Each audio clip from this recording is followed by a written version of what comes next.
Namaskaram Sadhguru. I suffer from insomnia and anxiety. Do you have any tips on how I can sleep better? I want you to say, I'm just a mess up.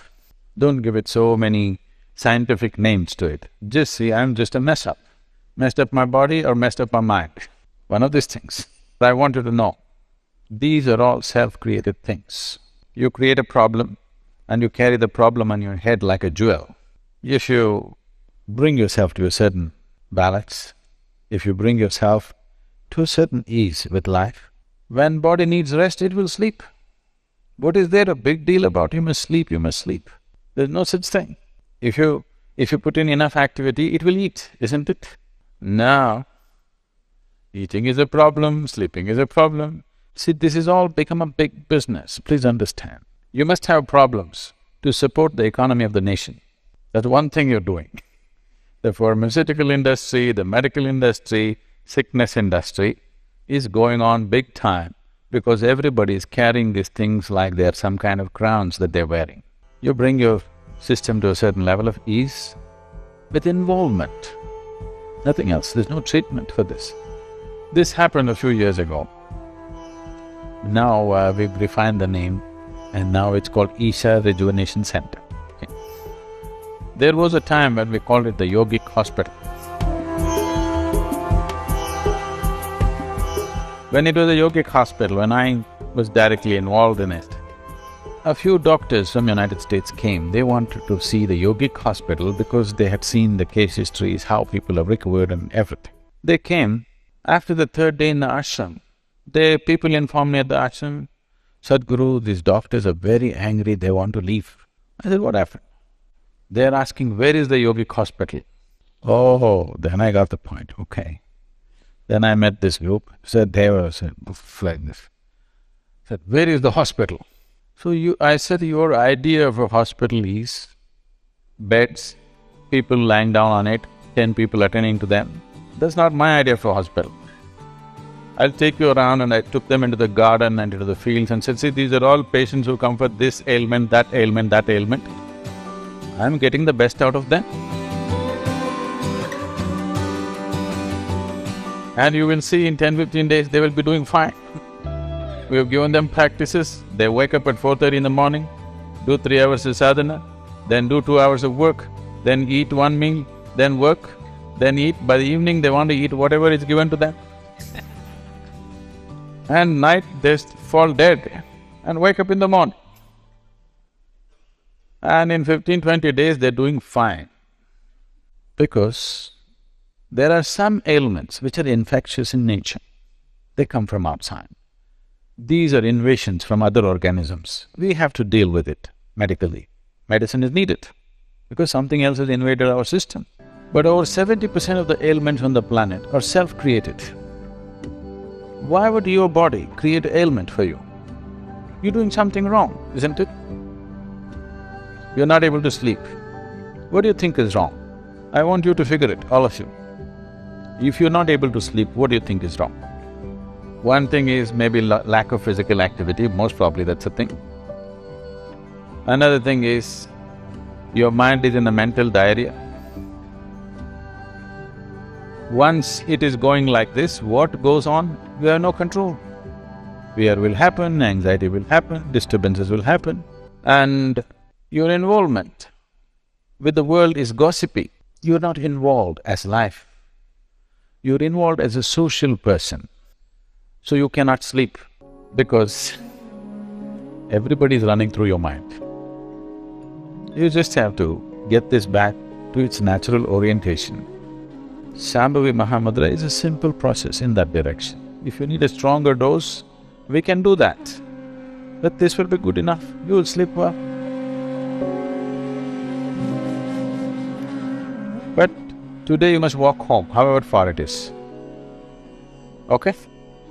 Just pull up your boots and just walk. Oh, but it'll be 2 a.m. when I reach. It's all right, but you'll sleep. Time you do something. You don't do the fundamentals right and you're trying to fix the surface, it's not going to work.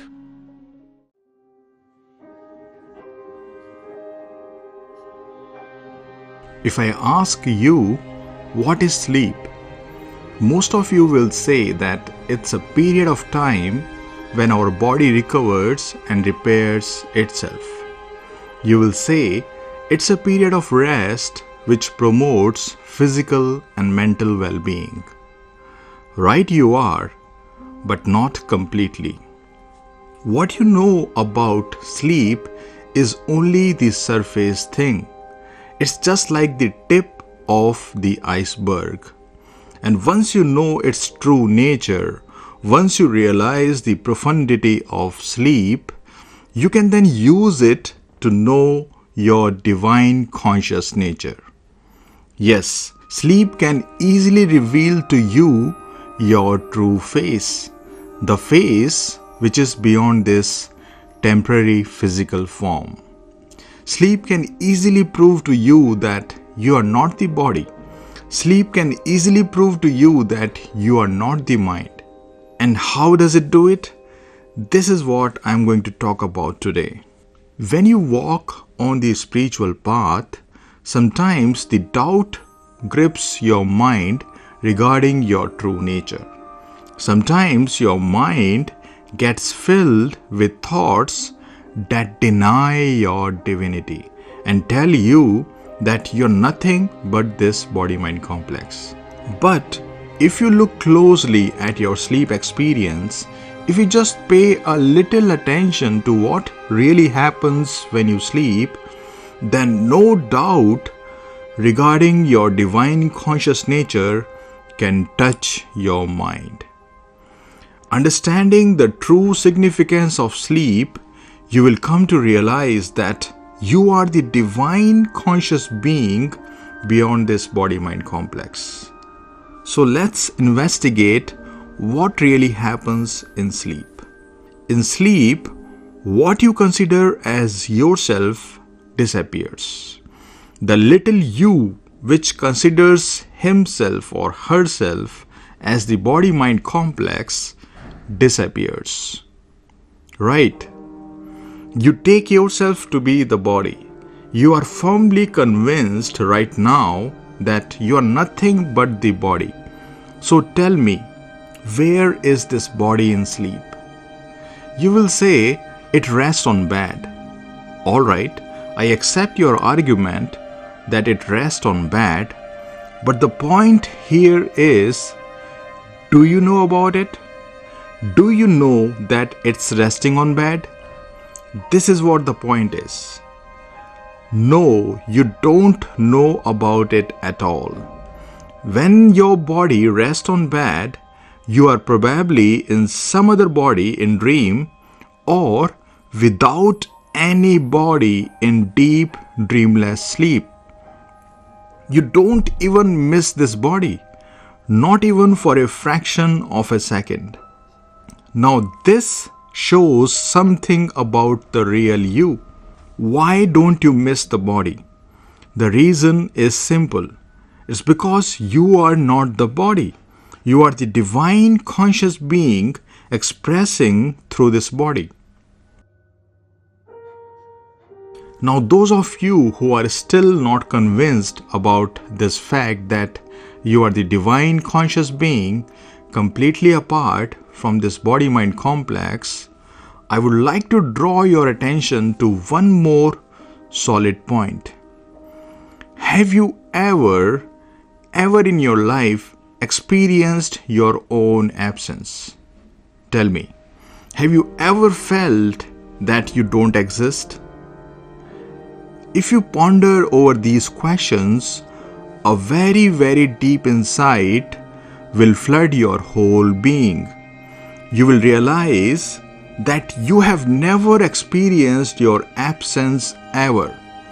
You will realize that you have always existed and there has never been a single moment of non-existence. But on the other hand, you have experienced the absence of the body.